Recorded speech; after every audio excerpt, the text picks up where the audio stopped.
We are in, right now, a time period of the year known as, in the occult, specifically the dark occult, as the season of sacrifice.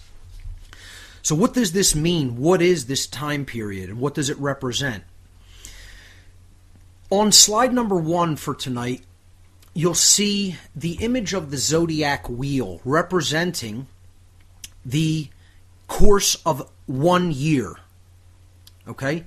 I've placed on this image the sun at the middle, because what the zodiac constellations really are about are the path of the sun relative to the path of the earth. That's all it really is. It's a way of tracking time.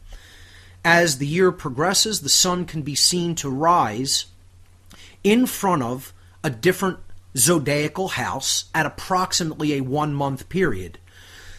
For approximately a 1 month period. Then after a month duration, it can be seen to be rising on the eastern horizon in front of a different zodiacal house. Okay? This is just a method of looking at the solar movement, or really it's the Earth's movement around the sun during the course of a year, like one big clock, with 12 hour hands, but that really represent 1 month. Okay, so each zodiacal house represents about a month's time. Now, the ancients divided the zodiacal year into quarters. Okay, you had the time period of the year where there were equal amounts of day and night because of the Earth's axis of rotational tilt with respect to its plane of orbit. I know that's a mouthful, but if you just envision the sun at the middle and the Earth going around the sun, making a revolution around the sun in its orbital pathway, you have to also envision that the Earth is tilted with respect to that plane of orbit at a approximately 23.5 degree angle. Its axis of rotation is tilted. So that is what creates our seasons. Okay? And when the sun is actually at a 0 degree angle to the equator of the Earth, that is when the Earth, the time period of the year is said to be the equinoxes. And equinox literally means equal night. Equa meaning equal, and nox meaning night in Latin. So it means an equal amount of day and night, all right, throughout the world, basically. This is the spring equinox, which is March 19th or 20th, and the autumn equinox, or fall equinox, which is September 21st or 22nd. At those two times of the year, the sun is actually at a 0 degree angle with respect to the equator of the Earth. So that's a line that is this horizontal line on this image, from equinox, the spring equinox at the left, to the autumn equinox at the right. The vertical line represents the time periods of the year that are known as the solstices. The solstices are the high point of the sun during the course of the year and the low point of the sun during the course of the year. So the summer solstice is around June 20th or 21st. That's when the sun has made its highest angle with respect to the equator of the Earth. The sun is at the highest point that it is going to be observationally located in the northern hemisphere. Conversely, when the sun is at the winter solstice, that's when the sun is at its lowest observational point with respect to the equator of the Earth. It is actually at a 23.5 degree south angle with respect to the equator, so that's its lowest point that it can observationally be observed in the southern hemisphere. Okay? So throughout the course of a year, the sun makes a journey from the 23.5 degree south latitude with respect to the equator. Then it goes, as the year progresses, it goes up to the spring equinox, whereas it is at a 0 degree angle with respect to the equator. Then it rises further into the northern hemisphere, and then it finally goes to its apex, which is at 23.5 degrees north latitude. And then it finally starts descending back again and goes past the autumn equinox, which is 0 degrees, again, right at the equator, finally back down to the winter solstice around December 21st, 22nd. The tropics on the Earth, these are latitudinal lines, okay? The 23.5 degree North Tropic is when the sun is at the summer solstice. That's called the Tropic of Cancer because the sun is actually getting ready to enter into the house of Cancer on the zodiac. It will be rising in front of the stars known as the constellation of Cancer at that time period. Conversely, when the sun is at its lowest point, it is at the Tropic of Capricorn because the sun will be rising in front of the constellation Capricorn at that time period of the Earth. That's 23.5 degrees south latitude below the equator. So the ancients depicted this quarterly time period, the seasons. They quartered the year by placing these two arms of the cross, these four arms, I guess you could say, the two crossbars of the cross forming four arms, the solstices, summer and winter solstice, and the equinoxes, spring and autumn equinox. And this formed a huge cross, which was what the sun was then placed upon. Again, this is all astro-theological underpinnings of Christianity, of exoteric Christianity that is based on astro-theology. We're not talking about the true esoteric tradition of real esoteric Christianity. We're talking about the astro-theological tale that is spun and given to the masses, the hordes of ignorant people, and told a story about the sun, and they're actually, giving that to people and telling them it's about the Savior of the world when in fact they're giving them a story about the sun. I've talked about this extensively on former broadcasts. I'm not going to get into the full story of astro-theology today. But another way of looking at this zodiacal breakdown of the year is that there really only were two seasons.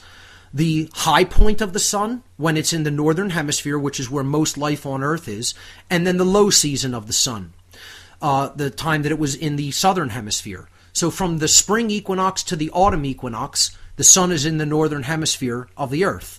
And that's the planting and growing season, and really the harvesting season as well. At least most of the harvesting season is during that time of the year. So you could call this top portion of the zodiacal year from, the top 90 degrees, top 180 degrees, I should say, from the spring equinox to the autumn equinox. You could call this the season of life or the season of light, because that's when the sun is having efficacy and power in the northern hemisphere, and that's when crops grow for the majority of people on the earth. Then there was a season of darkness. That's a 6-month period where the sun is in the southern hemisphere, where much less of the population of the earth is actually located, far less. So this was known by the ancients as the season of death. Okay, it's the season that crops do not grow, and winter is coming in, and you're not going to do any real growing or harvesting of a lot of crops that sustain life, plant life that sustains life in the southern hemisphere. So that was a season of shutdown. That was a season of life going into dormancy. That was a season of plants going into dormancy. And that was a season of basically bunkering down and having to survive during inhospitable climate during that time of the year. Hence, it was known as the season of death or the season of darkness. Now, the ancients also had midpoints of these four seasons. Okay, spring, summer, autumn, and winter. The midpoints were also celebrated as important times of the year, particularly in occult circles. All right, these are known as Sabbats, S-A-B-B-A-T, and it's one of the places we get the word Sabbath from. So the Sabbat was a high holiday, all right, and it was different celebrations for different times of the year. The midpoint of spring, in which the fixed sign of the zodiac known as Taurus was the representation of the spring season, the bull, okay? It's an earth sign, and again, it's one of what's called the fixed signs of the zodiac, forming what's known as the Great Cross. The Lesser Cross is, as we've already talked about, the cross of the solstices and equinoxes. But the Grand Cross was a galactic cross. See, the solstice and equinox cross, or the Lesser Cross, was the cross of the solar system. But then there's a galactic or Great Cross, which is formed by the midpoints of the seasons. We'll pick that up right on the other side of this break. Stay with us. I'm beginning the breakdown of the occult season of sacrifice to help everyone to understand what this time period is in the world of the occult, specifically the dark occult. We were talking about the seasons, how the ancients viewed the breakdown of the year as two basic seasons, one of light and life and one of darkness and death. And they had these midpoints that they celebrated, depicted here by these red arrows that go right through the middle points of the season, in the middle of each central zodiacal house, which are the fixed signs of the zodiac, forming what is known as the Grand Cross or the Galactic Cross, because it actually sets the reference for the center and edge of the Milky Way galaxy. So the midpoint of spring was known as Walpurgisnacht, or Saint Walpurgis's night, and it was May 1st, May Day, simply. That's the midpoint of spring. The midpoint of summer was, and I'll just briefly tell you what these seasons represented. The midpoints represented. This holiday represented fertility and the emergence of life, and also offering a sacrifice of some kind to ensure bountiful harvests during the coming growing and harvesting season. So again, spring is the planting season, where you want to get all your crops into the ground so that they grow bountifully and you have a good harvest so that you can feed yourself and your society throughout the winter period, the season of death. The midpoint of the summer season was known as Lammas. It's August 1st, or simply referred to as midsummer. And this was a season of thankfulness. It was a harvesting time of the year. It was a celebration of bounty and life again. And also it was being thankful for what you did have at harvest, or prior to harvest, because you knew that it was going to be time soon to dig in. For the time period of darkness, in which time the sun was going into the southern horizon and would basically stay there for 6 coming months. The midpoint of the autumn season was known as Samhain, or Hallowmas. We know it as Halloween, and it was celebrated around October 31st. At the midpoint of Scorpion. Again, the midpoint of Leo is the midpoint of the summer. Okay, Leo is the lion. It's depicted as the lion because that's the time that the sun is roaring, and it's the time that the rays of the sun are emerging like a lion's mane. So very symbolic depictions. Again, the bull was chosen for the zodiac of Taurus because that's when the sun is beginning its charge up into the northern hemisphere, and it's charging toward its time period of greatest strength in the summer. The scorpion represented the time period when the sun was losing its power.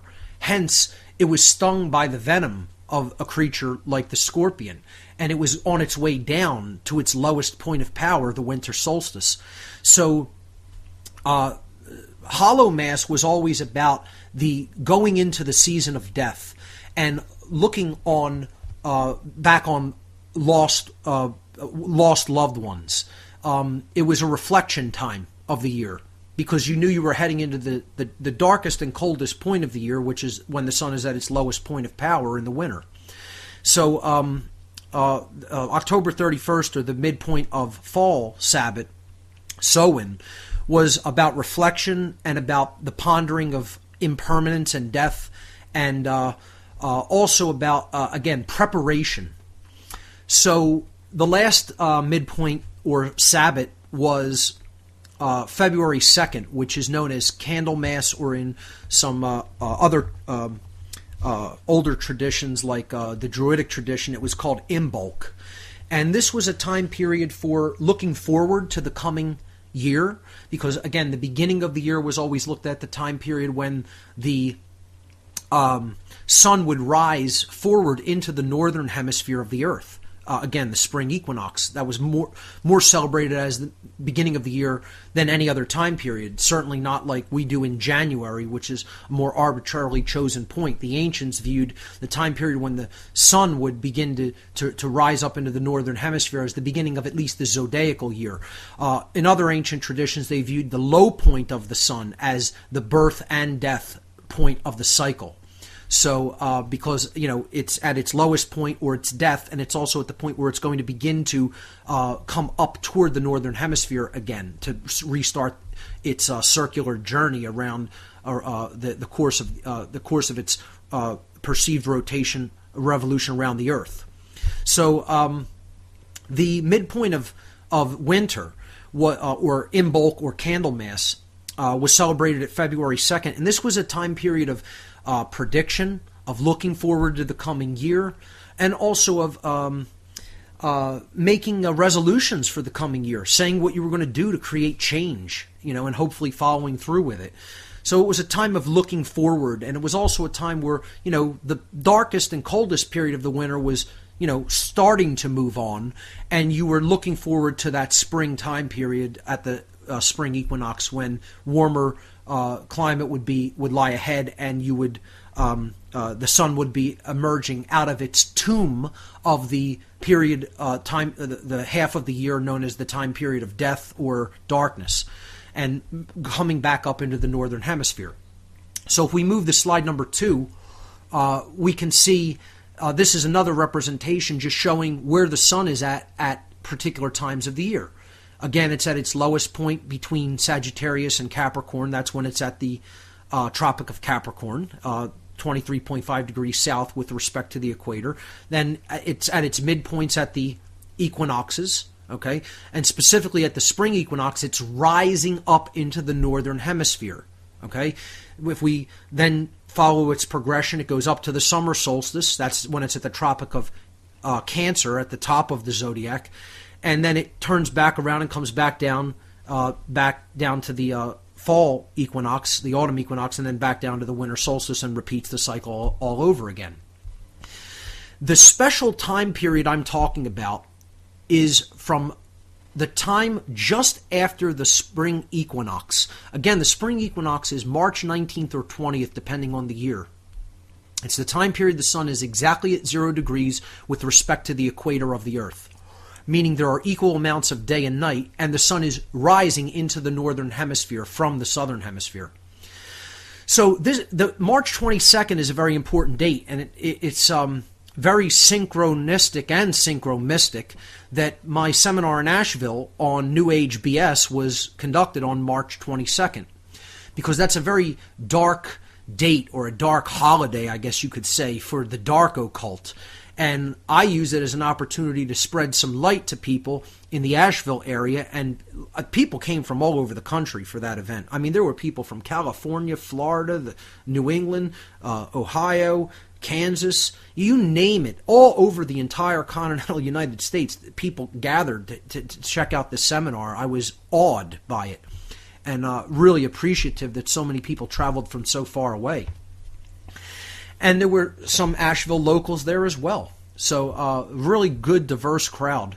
And this date is very important because it represents the third day after the exact time period where the sun is exactly at the equatorial point, 0 degrees with respect to the Earth's equator.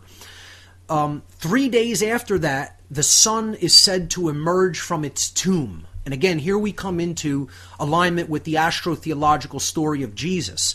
He rises from the tomb after 3 days because he is the light of the world. The sun is the light of our world, the Savior that renews us each spring season and stays in the northern hemisphere until he finally goes into that fall period and then dies on the cross of the zodiac at the winter solstice.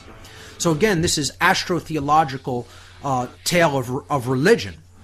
And we'll pick this up right on the other side of the break. and I'll fully explain when is the season of sacrifice when we come back. Let's go back to slide number 2 on the WhatOnEarthIsHappening.com radio show page. I was talking about the time period of the year where the sun actually breaks the plane of the equatorial plane. The sun actually moves from the 0 degree mark to just above the position that represents the 0 degree point, the actual equatorial plane. And when the solar disk fully breaks that plane, that day is March 22nd. Again, the equinox is March 19th or 20th. And then 3 days after that, the sun is said to fully emerge from its tomb. The light, the God's sun, emerges from its tomb, from its period of death. It had died 3 months prior to that, or in other words, days during the zodiacal year. Okay? The 3-month period from when it entered the house of Capricorn, progressing through Aquarius, through Pisces. That's the death season of the sun. It's the darkest time of the year. That's winter. Okay? The darkest and coldest time of the year. Finally, when the sun breaks the equatorial 0 degree point and starts making its way back up to the northern hemisphere, the season of life begins again and the world is rejuvenated. And that's the time of life bursting forward and spring, the emergence of spring, and things start to grow again. And we move into the planting season. And I'm not going to belabor this too much because we've already really gone into this. If people really want to hear a more extensive breakdown, you could check out show number 51 and 52 where I break down fully the season of sacrifice. But I'm just doing a review here. And at the bottom of this slide, you'll see a couple of Masonic tracing boards. In esoteric Freemasonry, this is well known that the path of the sun, and it represents symbolically light and darkness within the individual and our journey, our path in consciousness, that we need to get away from earthbound identification and to higher godly thoughts, that represent light. And so the first degree tracing board, which is the tracing board of the entered apprentice, again, I've broken it down extensively over in many past shows, but just to do a very fast review, if you turn this tracing board onto its side 90 degrees clockwise or to the right, you'll see that what it really represents is the earth being the checkerboard floor of the house, which is that represents the lines of latitude and longitude of the earth. And that's the western direction because the earth is currently in darkness.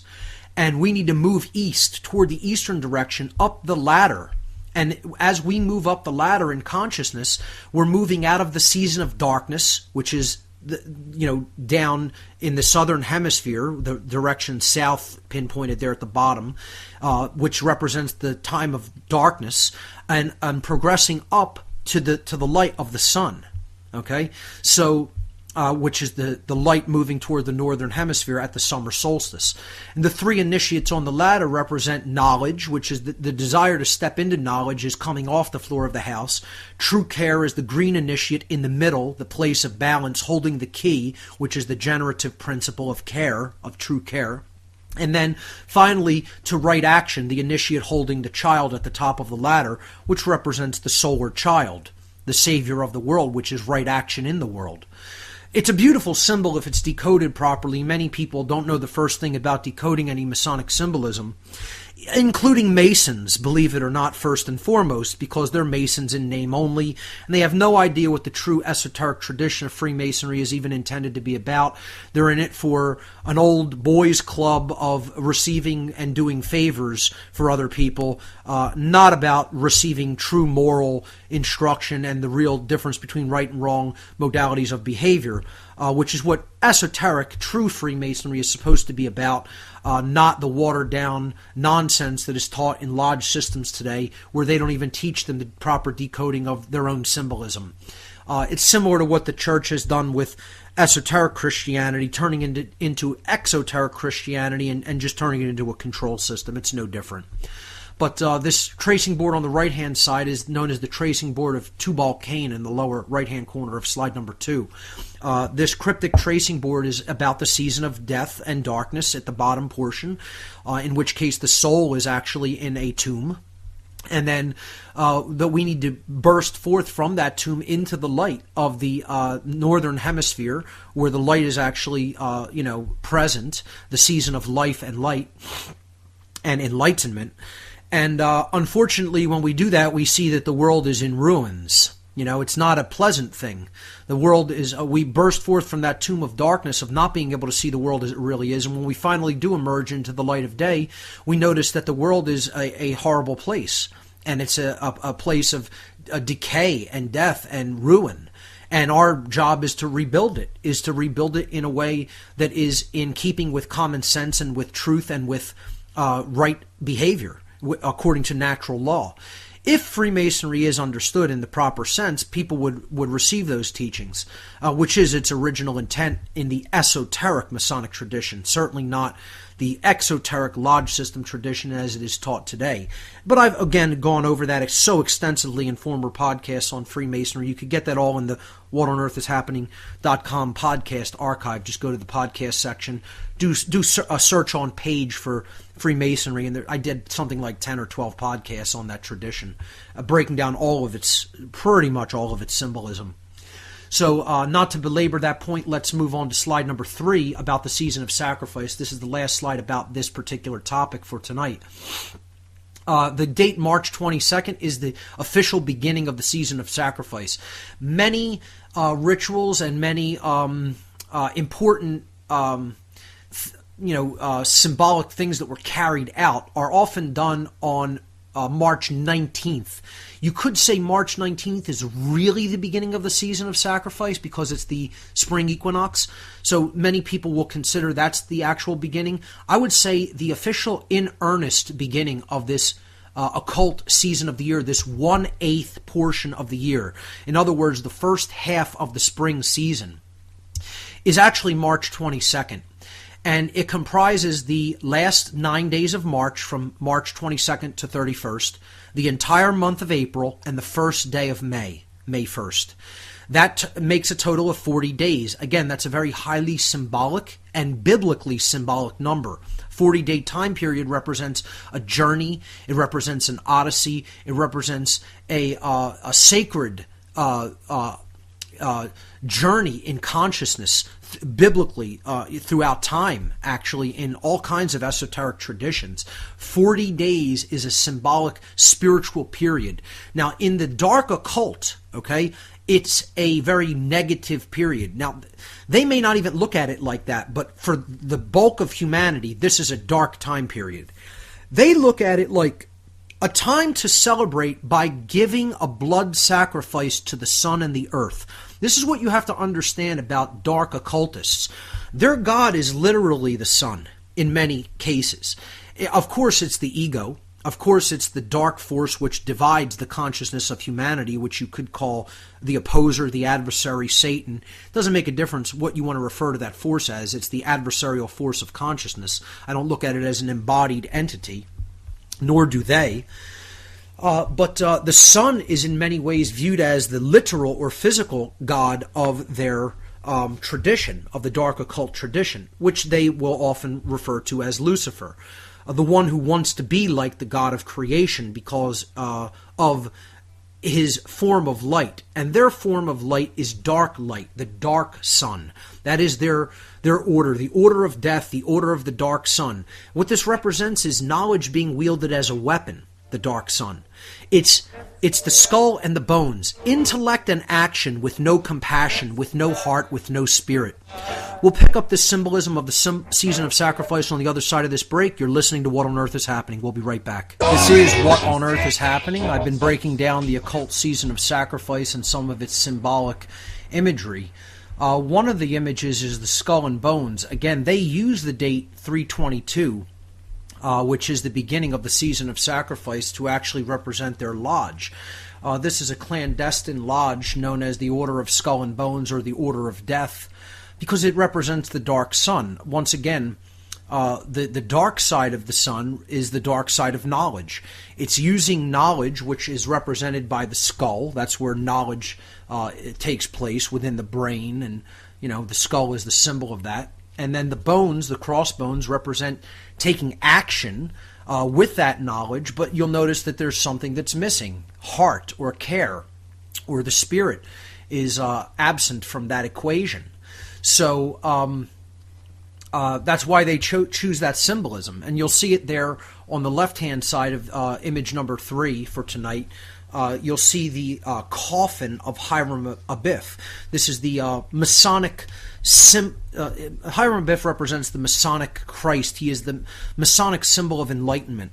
And it's about the soul's journey out of darkness and into light, out of the state of spiritual deadness, emerging from his coffin and resurrecting, okay, from a state of spiritual deadness or spiritual darkness to a place of enlightenment, to a mindset of enlightenment in consciousness.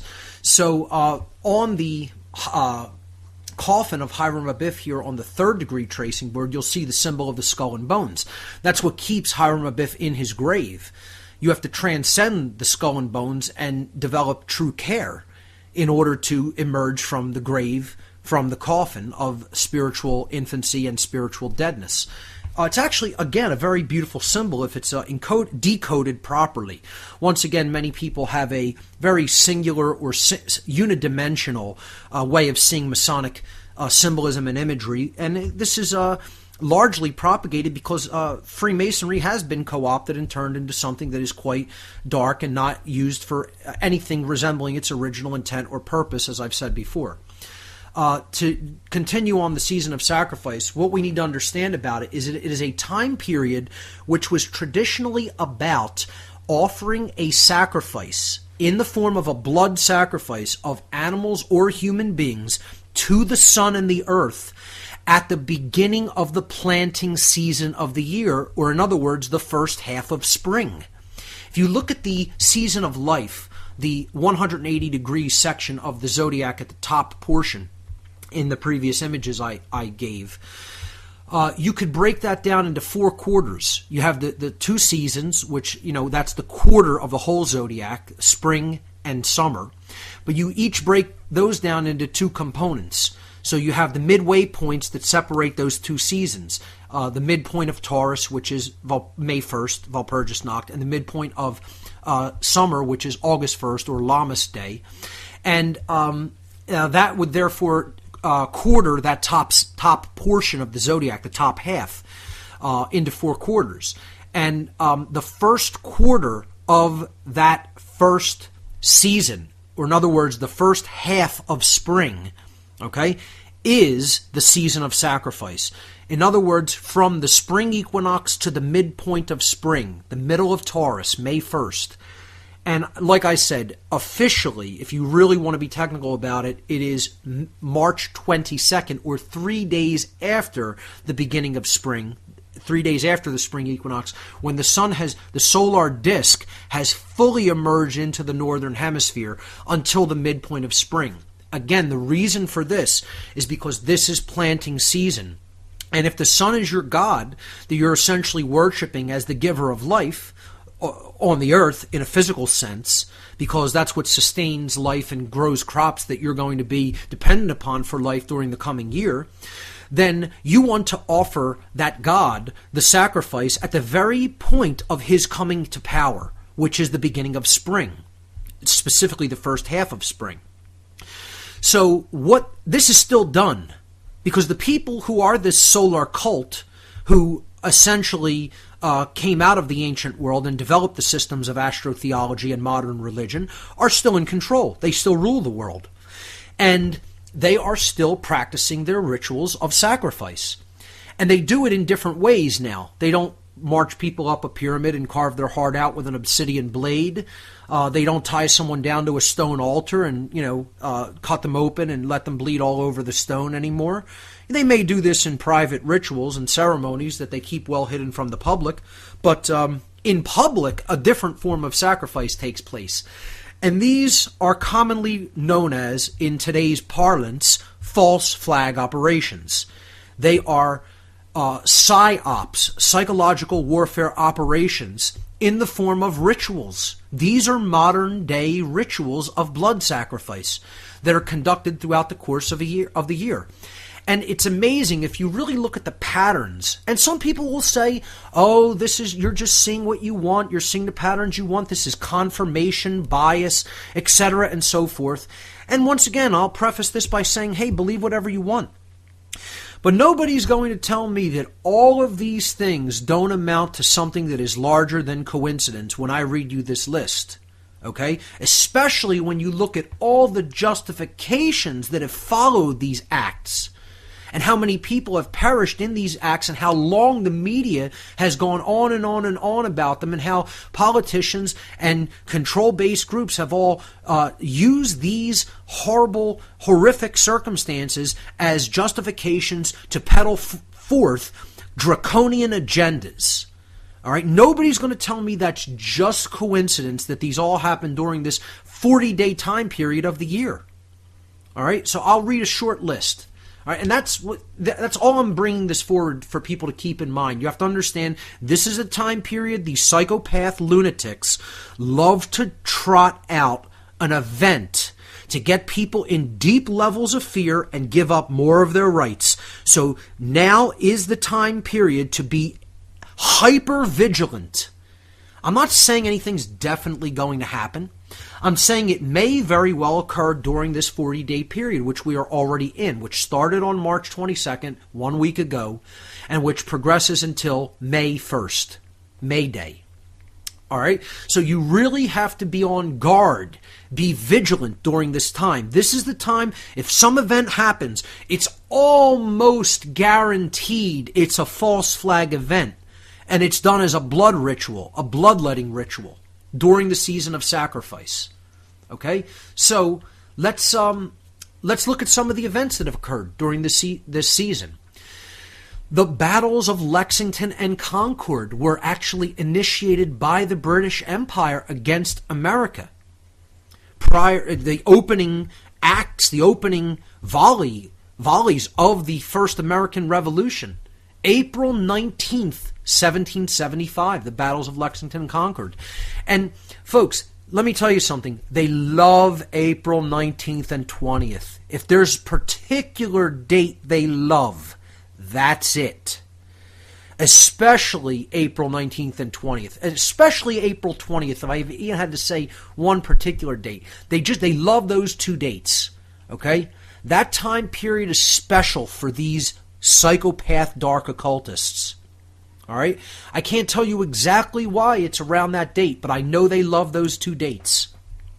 And if there's any dates you want to watch and see, that is an event going to be taking place on this date that is there to inject fear into the consciousness of humanity, it is April 19th and 20th. All right? Above all other dates of the year. So April 19th, 1775, the British initiate the battles of Lexington and Concord. April 19th, once again, 1861, the Baltimore riots in Baltimore, Maryland. 13 people are killed during those riots. We'll pick up this list on the other side. Stay right there. I want to wrap up this spot on the season of sacrifice, maybe go to a couple of calls, and then I want to break into the second portion of tonight's show, which is to talk about psychopathy and its origins. So, this 40-day time period, all of these different events have happened within it. The battles of Lexington and Concord, the Baltimore riots, in which 13 people, another symbolic number, was killed, April 19th, 1861. The sinking of the Titanic occurred April 14th and into April 15th, 1912, resulting in 1,512 deaths. And folks, if you don't understand that was about really the murder of one individual, and 1,511 souls got caught up in a dispute between some elites, I feel bad for you, because that was about the Rothschild dynasty taking out one of the people who actually could have stood against them because of his enormous wealth as an industrialist, which was John Jacob Astor. And you don't think that these psychopathic lunatics would kill 1,500 people to get one person who could actually stand against them because of the enormous wealth he possessed, and he was challenging their agenda to bring in the Federal Reserve System at that time. You have another thought coming to you. That's the kind. Again, like they'll kill 3,000 innocents to usher in some war in the Middle East to seize resources that they want. These aren't people who think like you and I or have the moral sensibilities that you or I do. To ascribe our moral or ethical sensibilities to a psychopath is making a critical error in judgment. We'll talk about that later in the show. So, the assassination of Martin Luther King during the season of sacrifice, April 4th, 1968. Again, someone who was making significant inroads into the challenging of the dominant paradigm and who people were listening to. The Waco massacre. Again, the massacre at Waco, April 19th, 1993. They love this date. There's the third one. Okay, here's another one, the Oklahoma City bombing, April 19th, 1995. See, we're getting into rapid progression now, almost every year, every other year. The Port Arthur, Australia massacre, which ended up with total gun confiscation within the whole country of Australia, April 28th, 1996. The Heaven's Gate cult suicides, very strange with occult ritual overtones, possible MK Ultra mind control type stuff going on in San Diego, California. March 26th, 1997. I don't have the total number of deaths there. I'm sure it's some sort of a symbolic number. These lunatics, these lunatic dark occultists do love their ritualistic numbers and their gematria. The West Side Middle School massacre in Arkansas, March 24th, 1998. Again, at the beginning portion of the season of sacrifice. Here's a huge one to try to justify, weapons bans and, continued gun confiscation. The Columbine high school shootings, April 20th, 1999. Again, there's April 20th, Hitler's birthday as well, April 20th, 420. The Columbine shootings, again, that's another one named after the goddess. A lot of these rituals and blood sacrifices will be named after the goddess. Columbia is the name of the goddess because that's the destruction of care, the immolation of care, the cremation of care. See, it's just another symbolic of the burning of the goddess, another form of symbolism regarding the burning of care. So the Columbine shootings, April 20th, 99. The Iraq War begins on March 19th, the very beginning of the season of sacrifice. You could say that's even a couple days before its official opening, right at the spring equinox. Okay, so the Iraq War begins with the shock and awe bombing campaign, which is actually another reference symbolically to the goddess, because it's not just shock and awe, it's Shekinah, Shekinah. The Shekinah is a Hebrew term to represent the feminine force, okay? Invoking the feminine destructive force, actually. It's like the Shiva force, okay, in the Eastern traditions, the Shekinah. And that was the occult overtones that opened up the war in Iraq on March 19th, 2003, the second Iraq war that was. So then we have the Virginia Tech massacre. Virginia Tech University, April 16th, 2007. Again, another pre-justification for starting to claim that we have to ban certain kinds of firearms. Okay? And again, named after the goddess, done at a school. Where it's named after the goddess, the Virgin. Okay? More goddess symbolism in a bloodletting sacrifice ritual. April 16th, 2007. The Moscow subway bombings, the metro bombings, were done on March 29th, 2010. The beginning of the BP oil spill, Hitler's birthday, April 20th, 2010. Okay?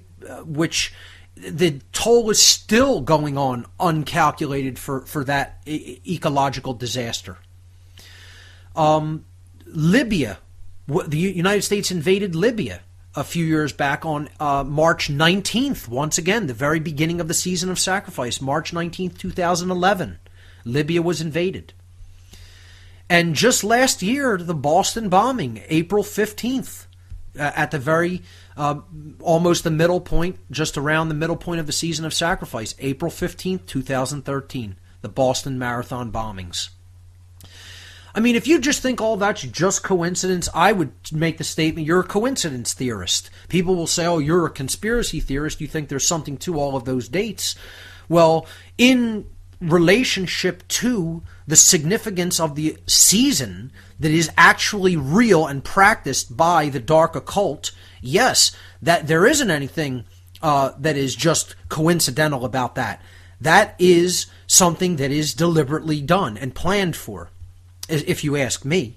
Again, you can call me conspiracy-minded, but I've been involved in the dark occult myself. I know who these people are. I know what their personality type is. I know that they're psychopathic people. And I know they wouldn't hesitate for a moment, if it serves their agendas, to kill any number of human beings that they feel that they need to kill in a psyops ritual to get their agendas put forward.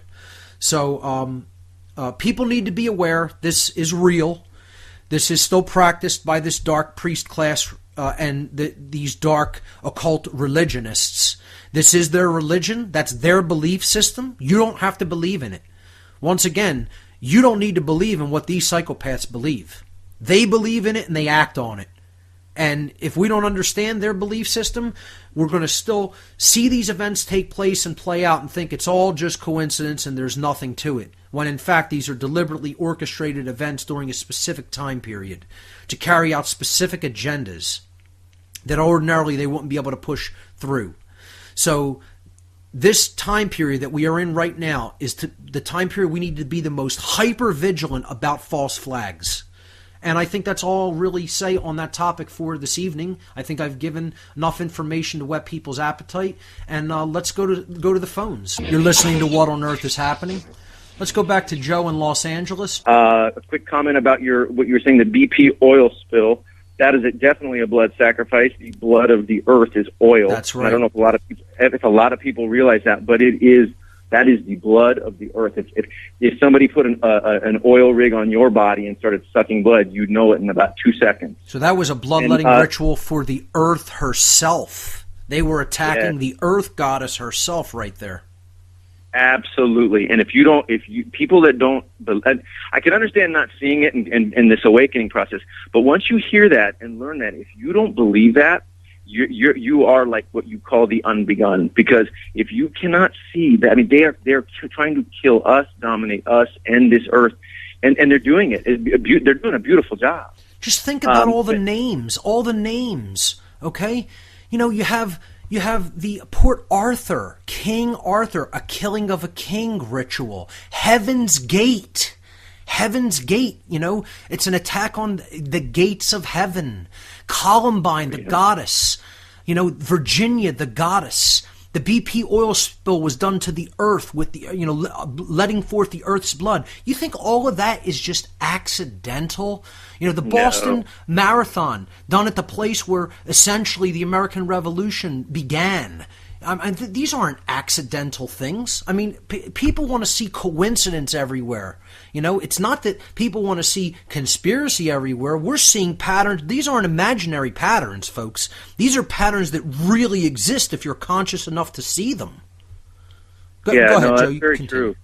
No, you're dead on as always. It's true, and it's always this attack on the innocent, the feminine, the children. Yes. You know, I mean, summer solstice is around June 20th or 21st. That's when the sun has made its highest angle with respect to the equator of the earth. The sun is at the highest point that it is going to be observationally located in the northern hemisphere. Conversely, when the sun is at the winter solstice, that's when the sun is at its lowest observational point with respect to the equator of the earth. It is actually at a 23.5 degree south angle with respect to the equator, so that's its lowest point that it can observationally be observed in the southern hemisphere. Okay? So throughout the course of a year, the sun makes a journey from the 23.5 degrees south latitude with respect to the equator. Then it goes, as the year progresses, it goes up to the spring equinox, whereas it is at a 0 degree angle with respect to the equator.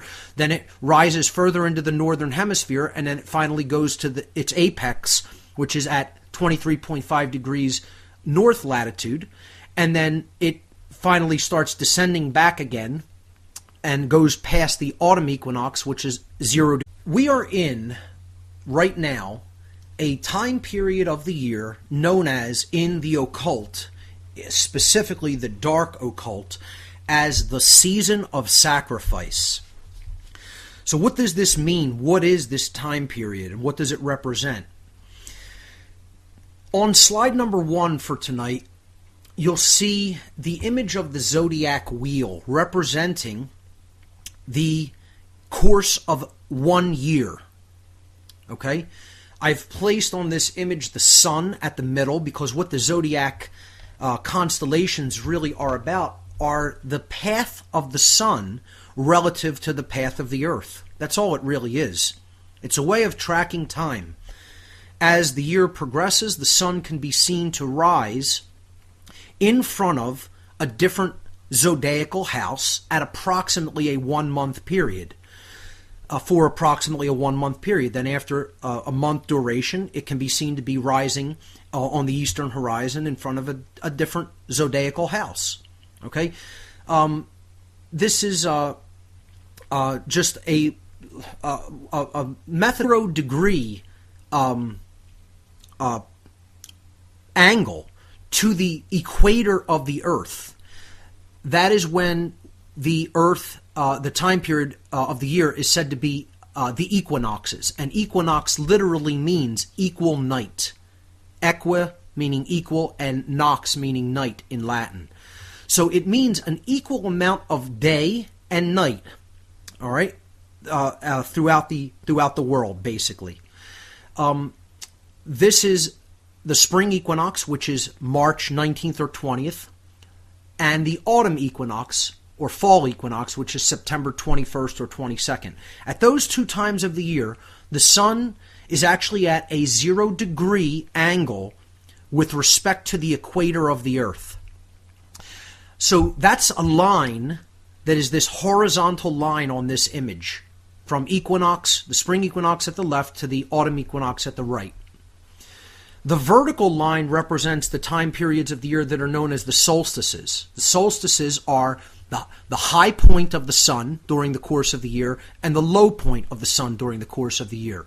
So the sun, of looking at the solar movement, or really it's the Earth's movement around the sun during the course of a year, like one big clock, with 12 hour hands, but that really represent 1 month. Okay, so each zodiacal house represents about a month's time. Now, the ancients divided the zodiacal year into quarters. Okay?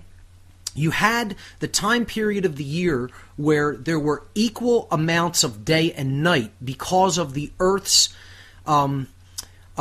axis of rotational tilt with respect to its plane of orbit.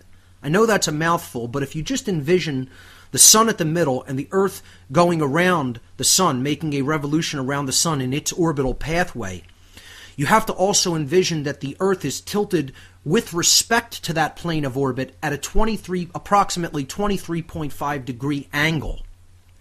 Its axis of rotation is tilted. So that is what creates our seasons. Okay? And when the sun is actually at a 0 degrees, again, right at the equator, finally back down to the winter solstice around December 21st, 22nd. The tropics on the Earth, these are latitudinal lines, okay? The 23.5 degree North Tropic is when the sun is at the summer solstice. That's called the Tropic of Cancer because the sun is actually getting ready to enter into the house of Cancer on the zodiac. It will be rising in front of the stars known as the constellation of Cancer at that time period. Conversely, when the sun is at its lowest point, It is at the Tropic of Capricorn because the sun will be rising in front of the constellation Capricorn at that time period of the Earth. That's 23.5 degrees south latitude below the equator. So the ancients depicted this quarterly time period, the seasons. They quartered the year by placing these two arms of the cross, these four arms, I guess you could say, the two crossbars of the cross forming four arms, the solstices, summer and winter solstice, and the equinoxes, spring and autumn equinox. And this formed a huge cross, which was what the sun was then placed